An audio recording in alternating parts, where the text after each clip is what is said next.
Casios aren't rare in most cases, but I managed to buy one rare Casio which even the store people can't recognize.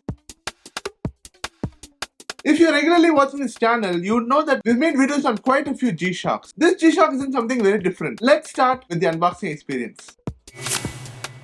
The unboxing experience is very similar to all G-shocks, but to answer one subscriber who would say it comes in a different box, this is what we actually got. It's just a basic unboxing experience, and here's the watch. The features of this watch is similar to all the other DW-5900s we've seen so far. Basically, it has alarm, stopwatch, world time, 200-meter water resistance, a mineral glass, and an EL backlight. So what makes this watch unique from the others is that this watch is a collaboration between G-shock and a popular Japanese fashion brand called Facetasm. The design, with subtle differences, makes this watch a little bit unique from the DW-5900s we've seen so far. And by the way, this watch was released in 2023 to almost all South Asian countries, but it somehow skipped the radar in India, and there might be a reason for that as well, which I will discuss in the course of this video. The design of this watch is what made me purchase this at the first place. The DW-5900 is not the most popular model in India, and their colorways aren't the most interesting as well. But this watch is stealthy and pops some color at the same time. What I'm basically trying to say is, if you look at the case, you have green and red color on the logo as well as the function buttons, which gives a pop of color to the already stealthy black strap watch and case. When it comes to the dial, it's something very different. So the dial is made up of a translucent bluish green overlay, which is not a common thing we've seen in G-shock so far. And what is more interesting is it has this handwritten motif on it, which tells you the functions as well as what each segment of the watch does, which we've seen in some watches before, but not in this extensive manner. And this motif is given in a gold color, which makes it pop even more. And most of the text on it does what it says, unlike other brands or other companies who just write something on it. And you have 1 to 5 and 6 to 10 on the two circular seconds dial, but I'm not 100% sure if it represents seconds. If you know, please let me know in the comments. And you have the Facetasm collaboration written at the 6 o'clock position and the Casio logo at the 12 o'clock position. The negative display is something I'll have to discuss in detail. And there's one more thing which I didn't mention in the design. It actually has a gold hue on its buttons as well as strap, which is something a little odd, I felt. Why did they give such kind of a gold hue? But it doesn't look goldish, it looks more silver. So it's something which is very subtle, and only if you notice it, you'll find it out. If you like the video so far, don't forget to hit the like button and subscribe if you're new to this channel. I'm Nishant, and I do everything related to watches and watches only.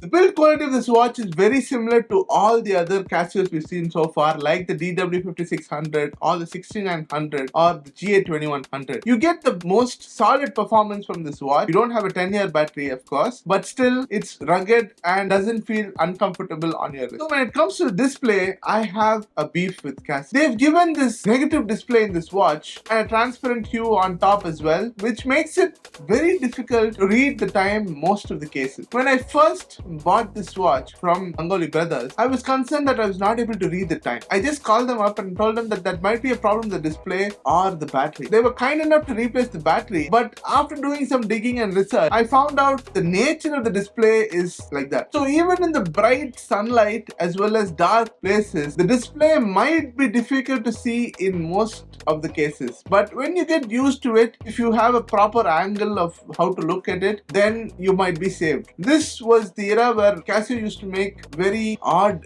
negative displays, and I think this watch was a victim of it as well. But now Casio is slowly transitioning to better negative displays as well as positive displays. This watch is a thing of the past, so anyways, it's not going to affect the watch as such. But if I have an option to change the display to a positive display, I might do that in the future.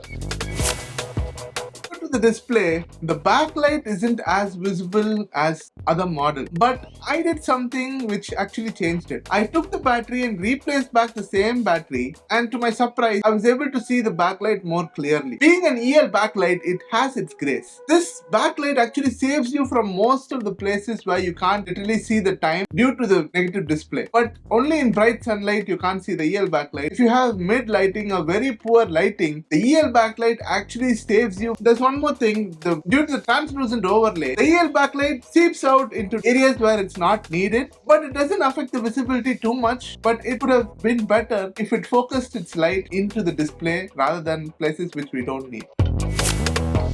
I'm not going to discuss about the price as it is irrelevant and this watch is not under production anymore. First of all, it's going to be very difficult to find one in the first place, and if you find one, they might not offer you the same price. It might be lesser or more depending on where you buy it. For reference, this watch is priced at $8,495 and I think it's not a bad price. I've already discussed the pros and cons of this watch in the video. I don't think so there's anything else this watch which I don't like, except if this watch had a positive display, it would have made things different. It would have definitely changed the aesthetic of the watch. So it'd be interesting if I change the negative display to a positive display in the future, which might be a good video idea as well. I bought this watch from Ganguly Brothers and it's not sponsored. I bought it with my own money, and I can vouch for you that if you want really good watches, you can check out Ganguly Brothers' WhatsApp channel, where I actually found this watch as well. So these were my honest thoughts on the Casio DW-5900 Facetasm collaboration. This watch was something very unique, so I had to get my hands on it, and it was affordable as well. If you haven't seen my previous video about the oldest watch brands in the world, you can check it out here, as well as the playlist of all the watch videos I've made over here. I'll see you next with another exciting video. Until then, peace out.